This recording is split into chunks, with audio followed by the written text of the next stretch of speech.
गरुडगमन तव चरणकमलमिह मनसि लसतु मम नित्यम् गरुडगमन तव चरणकमल। राम राम, वेलकम टू भोजनालय तमिल। இன்னைக்கு நம்ம போஜனாலயால பார்க்க போற ரெசிபி வெஜிடபிள் ஃப்ரைட் ரைஸ். நம்ம எல்லாருக்குமே ரொம்ப பிடிச்ச ரெசிபி, ப்ளஸ் கிட்ஸ் எல்லாருக்குமே ரொம்ப பிடிச்ச ரெசிபி. ஈஸியாகவும் பண்ணிடலாம், அட் த சேம் டைம் ஹெல்த்தியான ரெசிபி. ஸோ இந்த வீடியோக்குள்ளே போகிறதுக்கு முன்னாடி நம்மளோட போஜனாலயா தமிழ் சேனலை மறக்காமல் சப்ஸ்கிரைப் பண்ணிக்கோங்க. இப்போ இந்த ரெசிபி எப்படி பண்ணுறதுன்னு பார்க்கலாம்.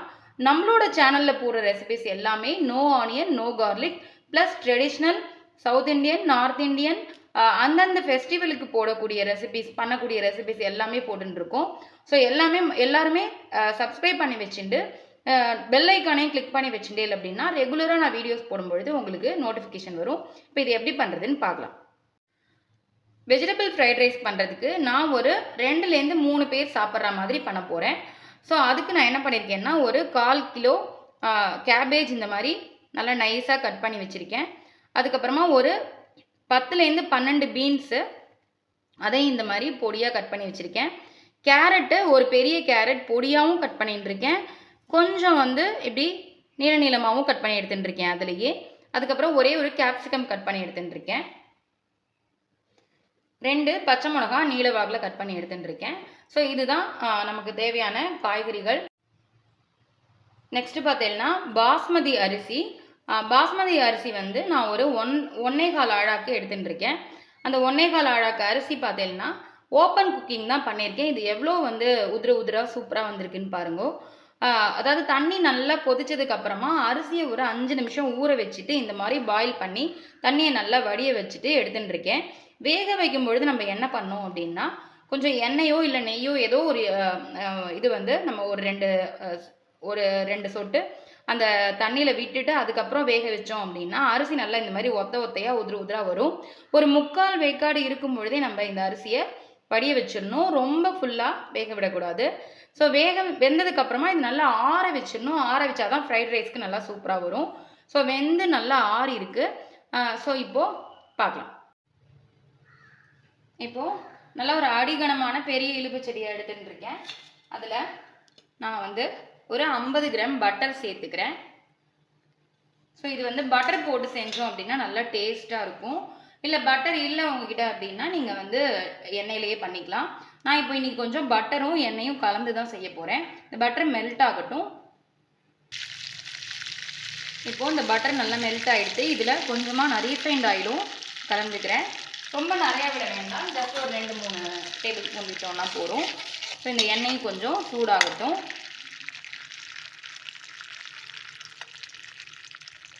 இப்போது இது சூடாகிடுத்து.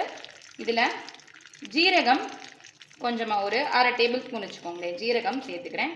இது நல்லா இந்த ஃப்ரைட் ரைஸ்க்கு ஒரு ஃப்ளேவர் கொடுக்கும், நல்ல டேஸ்ட்டும் நல்லாயிருக்கும், நல்ல ஒரு ஃப்ளேவர் கொடுக்கும். ஸோ இது பொங்கியிருக்கிறதுனால நமக்கு ஜீரகம் பொரிஞ்சது தெரியல. இப்போது ஜீரகம் நல்லா பொரிஞ்சிடுத்து. இதில் பச்சை மிளகா ஃபஸ்ட்டு 2 பச்சை மிளகா நான் சேர்த்து வதக்கிக்கிறேன். நம்ம இது காரத்துக்கு பெப்பர் போட்டு தான் செய்ய போகிறோம்.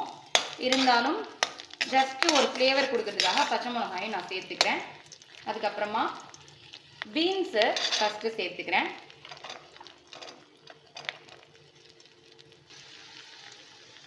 ஸோ கட் பண்ணி வச்சுருக்க பீன்ஸை ஃபஸ்ட்டு சேர்த்துக்கிறேன்.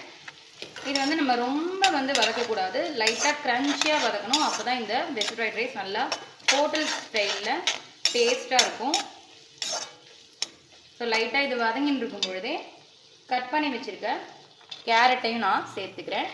நான் ஒரு கேரட்டில் கொஞ்சம் 3/4 வாசி பொடியாகவும் ஒரே ஒரு குட்டி பீஸ் நீல வாக்குலையும் பார்க்குறதுக்கு நல்லா இருக்கணுங்கிறதுக்காக ஜஸ்ட் அந்த மாதிரி கட் பண்ணியிருக்கேன். ஸோ எல்லா கேரட்டையும் சேர்த்துக்கிறேன். அதையும் நல்லா 2 நிமிஷம் வதக்கிக்க போகிறோம்.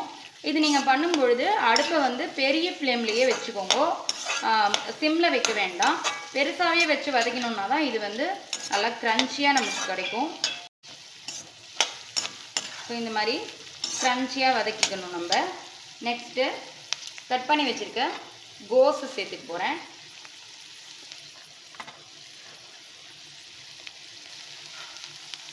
ஸோ கோஸும் சேர்த்துண்டாச்சு, அதையும் நல்லா ஒரு 2 நிமிஷம் வதக்க போகிறோம்.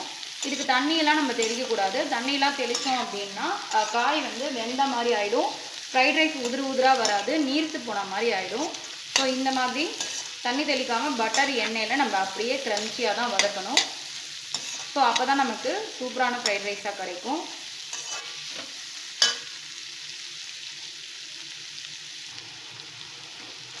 ஸோ இப்போது கோஸும் ஓரளவுக்கு வதங்கிடுச்சு. இதில் நெக்ஸ்ட்டு கட் பண்ணி வச்சுருக்க கேப்சிகம் சேர்த்துக்கிறோம். கேப்சிகமும் கண்டிப்பாக க்ரன்ச்சியாக தான் வதக்கணும், ரொம்ப வேக விடக்கூடாது. ஸோ இதுவும் ஒரு நிமிஷம் வதங்குது. ஸோ இந்த கேப்சிகமும் லைட்டாக கலர் மாறாமல் அதே சமயம் வதங்கியிருக்கு. இந்த ஸ்டேஜில் வெறும் வாணலியில் பெப்பர் மட்டும் நான் வறுத்துட்டு பொடி பண்ணி வச்சுருக்கேன். இதில் வந்து ஜீரகம் சேர்க்கல, நான் வெறும் பெப்பர் மட்டும்தான், பிளாக் பெப்பர். காரத்துக்கு அது நான் சேர்த்துக்கிறேன். நம்மளோட காரம் எவ்வளோ வேணுமோ பார்த்துட்டு நம்ம சேர்த்துக்க வேண்டியது தான். ஸோ அது கொஞ்சம் சேர்த்துக்கிறேன். அதுக்கப்புறமா ஹோம்மேட் கரம் மசாலா நானே வந்து ஹோம்மேடாக பண்ணினது, அதோட லிங்க் வேணாலும் நான் உங்களுக்கு டிஸ்கிரிப்ஷனில் கொடுக்குறேன். அது கொஞ்சமாக சேர்த்துக்கிறேன். ஸோ இதையும் போட்டு நல்லா ஒரு மிக்ஸ் கொடுத்துக்கலாம்.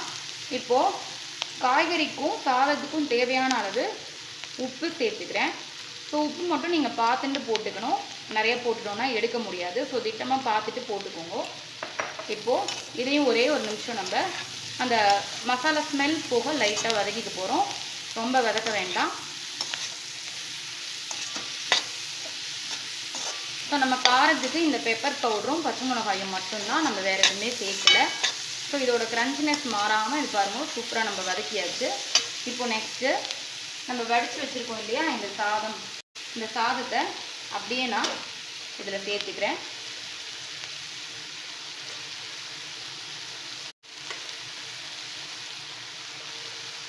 ஸோ அப்படியே இதில் ஃபுல்லாக நான் சேர்த்துக்கிறேன். ஸோ ரைஸ் சேர்த்ததுக்கப்புறமா இதை உடையாமல் அப்படியே பெரட்டி விடணும். ஸோ வந்து ரொம்ப குத்தி நம்ம கலரினோம் அப்படின்னா ஃப்ரைட் ரைஸ் நமக்கு உதிராக கிடைக்காது. ஸோ அப்படியே குத்தாமல் பெரட்டினா மாதிரி நம்ம இதை கலந்து விட்டுக்கணும். பாருங்க, அந்த மாதிரி காய்கறிகள் ஜாஸ்தியாகவும் ரைஸ் வந்து கொஞ்சம், அதாவது ஓரளவுக்கு காய்கறிகள் ஜாஸ்தியாக போட்டுட்டு ரைஸ் குவான்டிட்டி கொஞ்சம் கம்மி பண்ணினோம் அப்படின்னா நல்லா ஹெல்த்தியாக இருக்கும், அதே சமயம் ஹோட்டல் ஸ்டைலில் டேஸ்ட்டாகவும் இருக்கும். ஸோ இந்த மாதிரி பெரட்டி விட்டுக்கோங்க. இது பாருங்கள் இப்போது எவ்வளோ சூப்பராக வந்திருக்குன்னு. இப்போது பொடி பொடியாக நறுக்கி வச்சுருக்க கொத்தமல்லியும் கொஞ்சம் சேர்த்துக்கிறேன். இப்போது கொத்தமல்லியும் சேர்த்தாச்சு. ஒரே ஒரு நிமிஷம் நம்ம இதை பெரட்டி விட்டுட்டோம் அப்படின்னா சூப்பரான வெஜிடபிள் ஃப்ரைட் ரைஸ் ரெடி ஆகிடுச்சு. ராஜேஸ்வரி விஸ்வநாதன் அப்படிங்கிறவா என்கிட்ட ரொம்ப நாள் முன்னாடி கேட்டிருந்தா, சாரி நான் லேட்டாக போடுறதுக்கு இந்த ரெசிப்பியை, அவளுக்காகவும் நான் இந்த ரெசிபி டெடிகேஷன் பண்ணுறேன். ஸோ வந்து கண்டிப்பாக எல்லாருமே ட்ரை பண்ணி பாருங்க, ரொம்பவே ஈஸியான டேஸ்டியான ரெசிபி. இதுக்கு நம்ம ரெஸ்டாரண்ட் தான் போய் சாப்பிட்ணும் அப்படின்லாம் கிடையாது. ஸோ அவ்வளோதான். இப்போது அடுப்பை ஆஃப் பண்ணிடலாம். நல்லா சூப்பராக ஆவி பறக்க உதிரா நிறைய வெஜிடபிள்ஸ் போட்டு ரெஸ்டாரண்ட் ஸ்டைலில் ஃப்ரைட் ரைஸ் பாருங்கள் சூப்பராக ரெடி ஆகிடுது. இதுக்கு சைட் டிஷ்க்கு ஒரு தயிர் பச்சடி, அது மாதிரி ஏதாவது சிம்பிளாக, இல்லை வெறும் தயிர் கூட நம்ம தொட்டுன்னு சாப்பிட்லாம். சாஸ் இருந்ததுன்னா சாஸ் தொட்டுன்னு சாப்பிட்லாம். இன்றைக்கி நான் சிப்ஸு கூட சாப்பிட போகிறேன். ஸோ வந்து ரொம்பவே சிம்பிளான யம்மியான டேஸ்டி அண்ட் ஹெல்த்தியான இந்த ரெசிபி எல்லாருமே ட்ரை பண்ணி பார்த்துட்டு மறக்காமல் எப்படி இருந்ததுன்னு உங்களோட கமெண்ட் எனக்கு சொல்லுங்க. திரும்பவும் ஒரு சூப்பரான ரெசிபியில் மீட் பண்ணுறேன். தேங்க்யூ. ராம் ராம்.